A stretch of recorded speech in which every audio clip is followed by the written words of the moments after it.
That one place I always thought about, and I just wanted to be there with you, the place that no eye has ever. Assalamualaikum warahmatullahi wabarakatuh.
Kemudian beri penghargaan kecil. Nah ini tidak harus mahal, bisa melalui pujian ataupun pelukan. Tapi terkadang juga bisa lah sekali-kali diberikan buat kecil-kecilan gitu. Kemudian selanjutnya itu bisa ibu menjadi contoh. Nah, walaupun ibu menghafal satu ayat itu sudah menambah semangat anak. Selanjutnya itu bisa menciptakan suasana yang nyaman, belajar sambil tersenyum dan ataupun tidak sambil marah-marah, tidak seperti ayo mahal gitu, tapi ayo nana menghafal ke ibu yang dirahmati oleh Allah. Mari kita mulai dari hari ini, bukan dari hari esok. Tidak perlu langsung banyak, tidak perlu langsung hafal. Yang penting mulai saja dahulu. Mulai dari satu ayat, mulai dari 5 menit, mulai dengan menemani anak sambil berkata, nak yuk kita hafal Al-Quran bareng. Ya nanti kita sayang sama Allah. Ibu, jika dirinya saja kita sangat merasa bahagia melihat anak tersenyum, nah maka di akhirat juga nih insya Allah kita akan lebih bahagia lagi saat anak kita membawakan bahasa yang dari cahaya tadi itu kita. Semoga Allah menjadikan anak-anak kita sebagai generasi Qurani, pendidik mata dan juga penyelamat keluarga. Amin ya rabbal alamin. Mungkin cukup sekian kajian dalam malam hari ini. Terima kasih atas waktu yang telah diberikan. Mohon maaf jika ada salah kata. Saya akhiri bila taufiq wal hidayah. Wassalamualaikum warahmatullahi wabarakatuh. Selanjutnya saya kembalikan lagi.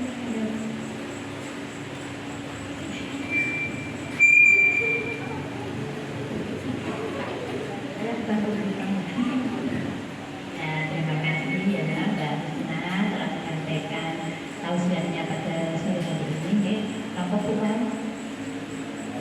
Apa yang disampaikan? Aku lagi pikir ini yang intinya iya kita bangga, aku senang kalau anak-anak kita ada yang hafal Al-Quran. Tapi kadang ya saya sendiri ya, aku jenenge anak saya arahkan ke sana, tapi juga tidak terus saya harus jenenge satu harus kamu punya target ini kayak enggak, karena saya juga sadar aku belum hafal Al-Quran gitu. Nah itu cuma dilihat pesan saya itu kalau mungkin ada anak atau cucu itu membuat disekolahkan yang banyak agamanya. Karena apa? Karena di sekolah yang banyak agamanya itu insya Allah tiap hari anak itu akan menghafalkan. Mesti di sekolah dia tiap hari diajarkan tentang surat-surat pendek, tentang bacaan doa sehari-hari, terus bacaan pendek tadi ya. Itu nanti kalau anak itu biasanya cepat nangkep gitu ya, cepat nangkep orang yang naik juri. Aku ngakalnya roh ayat ya Allah yang lalu itu. Kalau ini masih memorinya masih masih kebangi. Cuman ini ya pertama itu ya kita Pamannya kalau masih punya anak-anak kecil atau cucu, pamannya kita punya hafalannya apa? Hafalannya surat Al-Fatihah. Yuk, ya nak, pamannya sambil tiduran itu ya yuk, ya nak, dan surat Al-Fatihah yuk bareng-bareng. Terus pamannya kita baru sampai surat Al-Ikhlas atau surat An-Nas nggak apa-apa bu, kita ajarkan ke anak-anak dan cucu-cucu kita, itu. Dan nanti saat anak itu akan merekam apa yang kita ajarkan, apa yang kita ajarkan ulang-ulang. Nanti anak itu akan merekam dan insya Allah akan hafal gitu. Dan dengan hafalnya itu dan ketika dia bisa menghafalkan, dia bisa membaca dan itu dibaca, pahala akan mengalir dari anak tadi yang kepada kita. Ada 3 jenenge yang pahalanya terus mengalir. Nah, nama mawon Bu ya. Doa anak yang soleh yang selalu mendoakan orang tua, apa boleh? Amal jariah, apa boleh? Ilmu yang bermanfaat, itu. itu pahala yang akan mengalir sampai hari kiamat nanti nggih. Monggo sebisa-bisanya kita ya pokoknya kita berdoa, ya Allah, mudah-mudahan anak saya bisa menjadi penghafal Al-Qur'an. Enggak apa-apa kita berdoa, kita berdoa itu yang jenenge kita berdoa banyak pada Allah, berdoa kok sing apik-apik. Nah, apalagi itu ya, insya Allah akan mendengar doa-doa kita ya. Walaupun itu tidak dikabulkan di dunia, belum dikabulkan di dunia, insya Allah akan mengabulkan di akhirat nanti nih. Itu tadi pokoknya kita tetap kita ajarkan kepada anak-anak kita untuk baca Al-Quran. Lagi aku Al-Quran ya sedih menurut ya, nanti kita belajar bersama-sama ya. Sebenarnya dulu itu ada programnya, tapi aku dulu repot banget jadi saya belum bisa nanti insya Allah nanti ini juga sebagai pemacu kami ya, nanti untuk kita ada di masjidnya ada kita rencanakan nanti biar harus kita rencanakan tiap hari apa kita mau belajar Al-Quran. Ini belum kita laksanakan insya Allah. Besok kita mulai entah kapan kita usahakan baca ya sama ibu-ibu yang garis bawah tadi ya, kita garis bawahi bahwa anak-anak yang bisa membaca Al-Quran apalagi hafal itu akan nanti menghadiahkan kepada kita di surga nanti ya, yaitu mahkota. Nah, mahkota nanti jadi gini, anak itu hafalnya berapa surat, nah itu nanti ada mahkotanya, nek berapa surat mahkotanya sekian, jenenge lebih banyak lagi, lebih besar lagi, lebih baik lagi. Nah itu yang saya tangkap ya. Itu aja Bunda, mungkin saya banyak ngomong, mungkin banyak salah juga, mohon maaf yang sebesar-besarnya. Sekali lagi makasih pada Mbak Rosna ya yang telah menyampaikan tausiahnya tadi. Semoga kita dapat mengambil intisarinya dan ini ya Bu, ini mbak-mbaknya ini hari yang terakhir dalam public speaking ya, atau belajar tausiah di depan umum. And I just wanted to be there with you, the place that no eye has ever seen, the place that no heart has ever perceived. I had a great feeling inside of me. Wanted to be there with you, the place that no eye has ever seen, the place that no heart has ever perceived. I had a great feeling inside of me. لا تكن لوحدي أو كيف السبيل، أنت بالتحدي تصنع المستحيل.